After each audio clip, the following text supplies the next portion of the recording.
LIC सिर्फ एक संस्था नहीं बल्कि ये भारत के करोड़ों गरीब और मिडिल क्लास लोगों की आखिरी उम्मीद भी है। लेकिन आज पूरे देश को बर्बाद करने वालों ने LIC को भी नहीं छोड़ा। क्यों देश का सारा पैसा सिर्फ एक अडानी पर लगाया जा रहा है? अडानी पर हिंडनबर्ग ने जो रिपोर्ट बनाई है वो भयानक है। रिपोर्ट में अडानी ने आम जनता के पैसे को सेल कंपनियों के थ्रू टैक्स चोरी किया, मनी लॉन्ड्रिंग की, स्टॉक मैनिपुलेशन कर अपने नाम किया। रिसर्च के अनुसार जिन जिन लोगों ने पैसे लगाए हैं उन्हें उतना भी वापस मिलना मुश्किल है। अडानी कंपनी महीने का लगभग 3000 करोड़ का गैस मुश्किल से बेच पाता है, लेकिन कंपनी की फर्जी वैल्यू रखी है लाखों करोड़ों की। इसी वैल्यू पर लोग पैसा भी लगा रहे हैं। इन्हीं कांडों को अमेरिका की रिसर्च टीम हिंडनबर्ग रिसर्च ने खोल दिया है। अब अडानी बचने की हर मुमकिन कोशिश करने वाला है, लेकिन हिंडनबर्ग भारत की कोई संस्था नहीं जिसको खरीदा जा सके या सत्ता के द्वारा डरा धमका कर चुप कराया जा सके। उल्टे ही हिंडनबर्ग अडानी को अमेरिका की कोर्ट में सच साबित करने का चैलेंज दे रहा है। आइए जानते हैं अडानी का स्कैम ट्रिक क्या है। इस वीडियो को देखने के बाद आप अडानी का बिजनेस पॉलिसी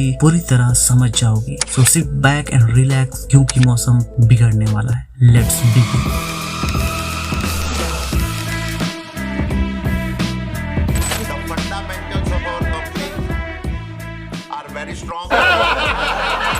गुजराती कैपिटलिस्ट का बिजनेस मॉडल लगभग एक ही तरह का है। इनके बिजनेस तरीकों को समझना ज्यादा मुश्किल भी नहीं है। SBI जैसी विलिंग लेंडर से शुरुआती कर्ज ले और फिर इसे ग्रुप की दूसरे कंपनियों के बीच, LLP और प्राइवेट कंपनियों के नेटवर्क के बीच गोल गोल घुमाते रहे। फिर कर्ज के थ्रू मिले इन पैसों को इस कंपनी से उस कंपनी में समय समय पर जरूरत के मुताबिक मूव करें।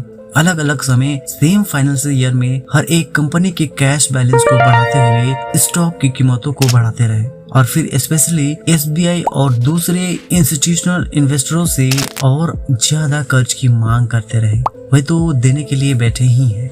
बिजनेस ग्रुप की इनकम के लिए इन्हें भी ग्रुप की दूसरे कंपनियों के नेटवर्क में शामिल कर लिया जाता है और फिर इसे लिस्टेड ग्रुप की कंपनियों में री इन्वेस्टमेंट किया जाता है। फिर कर्ज में डूबे P&L खातों को किनारे करने के लिए एक साथ P&L खाते को तैयार करते हैं और ऐसा करके इन्वेस्टर्स के मन में यह भ्रम पैदा करते हैं कि ग्रुप की फाइनेंशियल कंडीशन स्ट्रॉन्ग है। ग्रुप इसके बदले में कभी भी लोन डिफॉल्ट के बारे में सोचे बिना इन्वेस्टर्स और बैंकों से एक्स्ट्रा फंडरेजिंग में लग जाता है। एक तरह से यह एक ह्यूज पूंजी बिजनेस मॉडल की तरह है जिसमें एक को कुछ देने के लिए दूसरे को लूटने की जरूरत पड़ती है। इतना बड़ा खेल गवर्नमेंट के परमिशन के बिना किया ही नहीं जा सकता। आखिर इन्हीं इकोनॉमिक क्राइम के कीचड़ भरे पैसों से ही तो रूलिंग पार्टी अपना चुनाव प्रचार का खर्च उठाती है। आखिर अडानी ग्रुप SBI और दूसरे सरकारी बैंकों का पसंदीदा कर्जखोर क्यों है?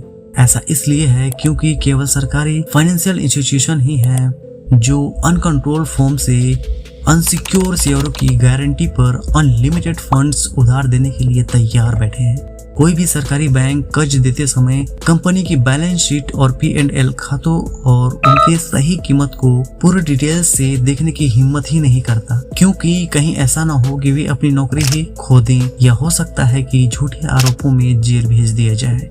इसका रिजल्ट यह है कि इस ग्रुप के लगभग 4 लाख करोड़ रुपए के लोन का एक बड़ा हिस्सा बहुत कम या बिना किसी संपत्ति के आधार पर दिया गया है। अडानी ग्रुप की संपत्ति का कीमत लगाना सिर्फ एक इमेजिनेशन है। हिंडनबर्ग की रिपोर्ट के बाद अडानी के शेयरों का 60 से 70 बिलियन डॉलर का नुकसान हुआ।